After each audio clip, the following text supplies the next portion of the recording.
ಎಲ್ಲರಿಗೂ ನಮಸ್ಕಾರ ಸ್ನೇಹಿತರೆ. ಇದೇ ಮಾರ್ಚ್ 19ರಂದು ಬಹಳ ಪವಿತ್ರವಾದ ಯುಗಾದಿ ಅಮಾವಾಸ್ಯೆ ಇದೆ. ಈ ದಿನ ಅಮಾವಾಸ್ಯೆಯ ಶಕ್ತಿ ಮತ್ತು ಯುಗಾದಿಯ ಶುಭ ಶಕ್ತಿ ಒಂದಾಗಿ ಬರುತ್ತವೆ ಎಂದು ಜ್ಯೋತಿಷ್ಯ ಶಾಸ್ತ್ರದಲ್ಲಿ ಹೇಳಲಾಗುತ್ತಿದೆ. ಈ ದಿನ ಭಕ್ತಿಯಿಂದ ಲಕ್ಷ್ಮೀ ದೇವಿಯನ್ನು ಸಂತೋಷಪಡಿಸಿದರೆ ಖಂಡಿತವಾಗಿ ಧನ ಸಂಪತ್ತು ಹೆಚ್ಚಾಗುತ್ತದೆ ಎಂಬ ನಂಬಿಕೆ ಇದೆ. ಜ್ಯೋತಿಷ್ಯ ಶಾಸ್ತ್ರದ ಪ್ರಕಾರ ಈ ಬಾರಿ ನಡೆಯುವ ಯುಗಾದಿ ಅಮಾವಾಸ್ಯೆಯ ದಿನ 8 ರಾಶಿಯವರಿಗೆ ಲಕ್ಷ್ಮೀ ದೇವಿಯ ಕೃಪೆ ದೊರೆಯುವ ಸಾಧ್ಯತೆ ಇದ್ದು, ಆದರೆ ಒಂದು ಮುಖ್ಯವಾದ ವಿಷಯ ಕೂಡ ಇದೆ. ಆ ದಿನ ಗಂಡ ಹೆಂಡತಿ ಇಬ್ಬರೂ ಸೇರಿ ಒಂದು ಪುಣ್ಯದ ಕೆಲಸವನ್ನು ಮಾಡಿದರೆ ಮನೆಗೆ ಐಶ್ವರ್ಯ ಪ್ರವೇಶವಾಗುತ್ತದೆ ಎಂದು ಶಾಸ್ತ್ರಗಳಲ್ಲಿ ಹೇಳಲಾಗಿದೆ. ಹಾಗಾದರೆ ಅದೃಷ್ಟವನ್ನು ಪಡೆಯುವಂತಹ 8 ರಾಶಿಗಳು ಯಾವ್ಯಾವು? ಆ ದಿನ ದಂಪತಿಗಳು ತಪ್ಪದೆ ಯಾವ ಕೆಲಸವನ್ನು ಮಾಡಬೇಕು ಎನ್ನುವುದನ್ನು ಸಂಪೂರ್ಣವಾಗಿ ವಿಶೇಷವಾಗಿ ನೋಡೋಣ. ಅದಕ್ಕೂ ಮುನ್ನ ನೀವು ಕೂಡ ಲಕ್ಷ್ಮೀ ದೇವಿಯ ಭಕ್ತರಾಗಿದ್ದಲ್ಲಿ ವಿಡಿಯೋಗೆ ಒಂದು ಲೈಕ್ ಕೊಟ್ಟು ತಪ್ಪದೆ ನಮ್ಮ ಚಾನಲ್ನ ಸಬ್ಸ್ಕ್ರೈಬ್ ಮಾಡಿ, ಹಾಗೆ ಪಕ್ಕದಲ್ಲಿ ಇರುವಂಥ ಬೆಲ್ ಐಕನ್ನ ಪ್ರೆಸ್ ಮಾಡಿ. ಹೌದು, ಮೊದಲನೇ ರಾಶಿ ವೃಶ್ಚಿಕ ರಾಶಿ. ಯುಗಾದಿ ಅಮಾವಾಸ್ಯೆಯ ದಿನ ಬಹಳ ವಿಶೇಷವಾಗಿರೋದ್ರಿಂದ ಕಳೆದ ಕೆಲವು ತಿಂಗಳುಗಳಿಂದ ನಿಮ್ಮ ಜೀವನದಲ್ಲಿ ಕೆಲವು ಕಷ್ಟಗಳನ್ನು ಅನುಭವಿಸ್ತಿರ್ಬೋದು. ಹಣಕಾಸಿನ ಸಮಸ್ಯೆಗಳು, ಕೆಲಸದಲ್ಲಿ ಒತ್ತಡ, ಯಾವುದೇ ಕಾರ್ಯದಲ್ಲೂ ಕೂಡ ವ್ಯಾಪಾರ ವ್ಯವಹಾರದಲ್ಲಿ ನಷ್ಟ, ಇದೆಲ್ಲವನ್ನ ಕೂಡ ದೂರ ಮಾಡ್ಕೊಳ್ಬೇಕು. ಅದೃಷ್ಟವನ್ನು ಬರಮಾಡ್ಕೊಳ್ಬೇಕು. ಎಲ್ಲ ಕೆಲಸದಲ್ಲೂ ಕೂಡ ಲಾಭವನ್ನು ಪಡ್ಕೊಳ್ಬೇಕು ಅಂತ ಆಸೆ ಪಡ್ತಾ ಇದ್ರೆ ಮಾರ್ಚ್ 19ರಂದು ಈ ಪವಿತ್ರ ದಿನದಂದು ನಿಮ್ಮ ಜೀವನದಲ್ಲಿ ನಿಧಾನವಾಗಿ ಒಳ್ಳೆಯ ಬದಲಾವಣೆಗಳು ಕಾಣಿಸಿಕೊಳ್ಳುತ್ತದೆ. ಜ್ಯೋತಿಷ್ಯ ಶಾಸ್ತ್ರದ ಪ್ರಕಾರ ಈ ದಿನ ಲಕ್ಷ್ಮೀ ದೇವಿಯ ಕೃಪೆ ನಿಮ್ಮ ಮೇಲೆ ಇದ್ದರೆ ಹಣಕಾಸಿನ ಸಮಸ್ಯೆಗಳು ನಿಧಾನವಾಗಿ ಕಡಿಮೆಯಾಗಬಹುದು. ವ್ಯವಹಾರ ಮಾಡುವಂಥವರಿಗೆ ಹೊಸ ಲಾಭದ ಅವಕಾಶಗಳು ದೊರೆಯಬಹುದು. ಉದ್ಯೋಗದಲ್ಲಿರುವಂಥವರಿಗೆ ಗೌರವ ಮತ್ತು ಗುರುತಿನ ಮಹತ್ವ ಹೆಚ್ಚಾಗುತ್ತದೆ. ಈ ದಿನ ಗಂಡ ಹೆಂಡತಿ ಇಬ್ಬರು ಸೇರಿ ಸಂಜೆ ಸಮಯದಲ್ಲಿ ಮನೆ ಪೂಜಾ ಕೋಣೆಯಲ್ಲಿ 2 ತುಪ್ಪದ ದೀಪವನ್ನು ಹಚ್ಚಬೇಕು. ನಂತರ ಭಕ್ತಿಯಿಂದ ಲಕ್ಷ್ಮೀ ದೇವಿಯನ್ನು ಸ್ಮರಿಸಿ ಪ್ರಾರ್ಥನೆಯನ್ನು ಮಾಡಬೇಕು. ಇದರಿಂದ ಮನೆಗೆ ಐಶ್ವರ್ಯ ಪ್ರವೇಶಿಸುವ ಸಾಧ್ಯತೆ ಹೆಚ್ಚಾಗಿದೆ ಎಂದು ನಂಬಿಕೆ ಇದೆ. ಎರಡನೇ ರಾಶಿ ಮಕರ ರಾಶಿ. ಮಕರ ರಾಶಿಯವರಿಗೆ ಈ ಅಮಾವಾಸ್ಯೆಯ ದಿನ ಹೊಸ ಅವಕಾಶಗಳು ಬರಬಹುದು. ಅದೃಷ್ಟ ಹೆಚ್ಚಾಗಬಹುದು. ನೀವು ಮಾಡಿದಂತಹ ಪರಿಶ್ರಮಕ್ಕೆ ಈಗ ಫಲ ದೊರೆಯುತ್ತದೆ. ಉತ್ತಮವಾದ ಸಮಯ ಪ್ರಾರಂಭವಾಗುತ್ತೆ. ಉದ್ಯೋಗದಲ್ಲಿ ಇರುವಂಥವರಿಗೆ ಹೊಸ ಜವಾಬ್ದಾರಿಗಳು ಸಿಗುತ್ತೆ. ಕೆಲವರಿಗೆ ಸಂಬಳ ಹೆಚ್ಚಳದ ಅವಕಾಶ ಕೂಡ ಸಿಗಬಹುದು.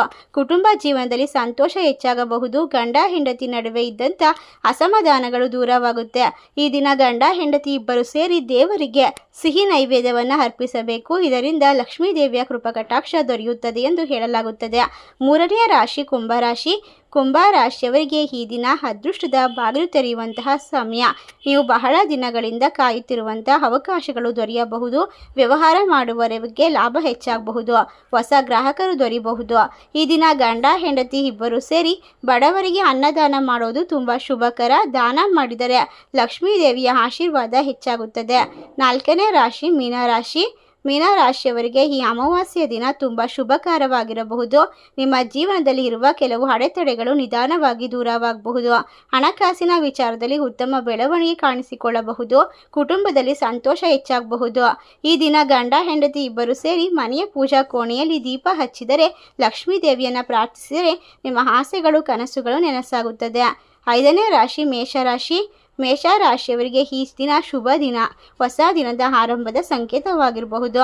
ನೀವು ಬಹಳ ದಿನಗಳಿಂದ ಯೋಚನೆ ಮಾಡುತ್ತಿರುವಂತಹ ಕೆಲಸಗಳು ಈಗ ಯಶಸ್ವಿಯಾಗುತ್ತೆ. ಉದ್ಯೋಗದಲ್ಲಿ ಹೊಸ ಅವಕಾಶಗಳು ಸಿಗುತ್ತದೆ. ವ್ಯವಹಾರದಲ್ಲಿ ಲಾಭ ಹೆಚ್ಚಾಗಬಹುದು.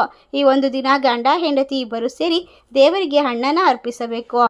ಇದರಿಂದಾಗಿ ನಿಮ್ಮ ಕಷ್ಟಗಳು ಕಣ್ಮರೆಯಾಗುತ್ತೆ. ಆರನೇ ರಾಶಿ ವೃಷಭ ರಾಶಿ.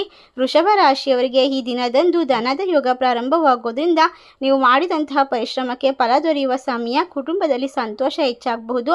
ಈ ದಿನ ಗಂಡ ಹೆಂಡತಿ ಇಬ್ಬರು ಸೇರಿ ಸಂಜೆ ಸಮಯದಲ್ಲಿ ದೀಪವನ್ನು ಹಚ್ಚಿ ಓಂ ನಮೋ ಭಗವತೆ ವಾಸುದೇವಾಯ ನಮಃ ಮಂತ್ರವನ್ನು ಜಪಿಸಬೇಕು.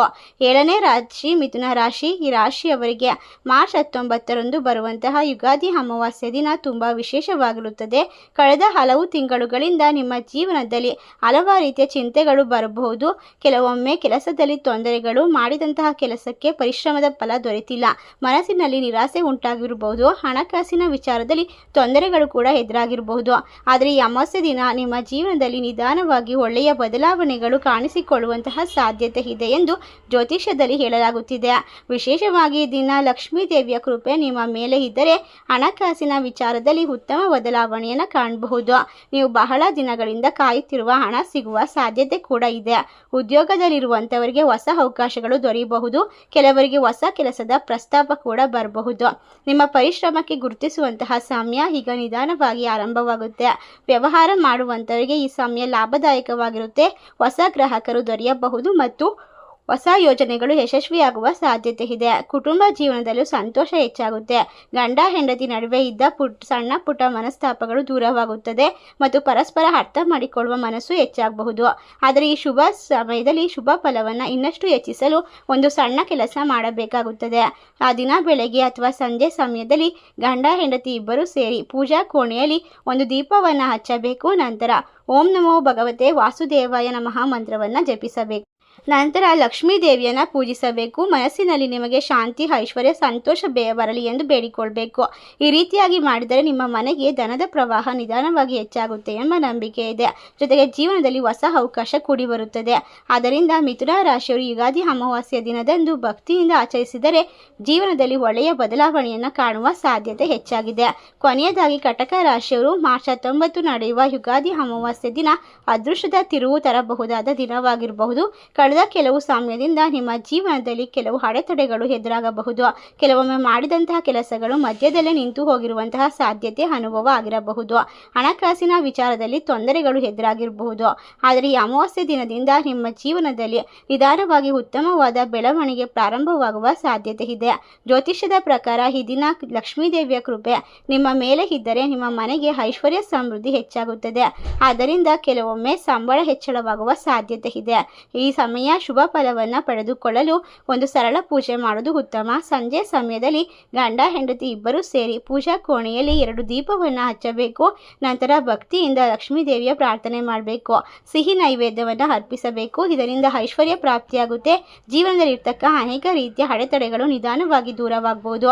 ಹೊಸ ಅವಕಾಶಗಳು ಬರುತ್ತದೆ ಎಂಬ ನಂಬಿಕೆ ಇದೆ.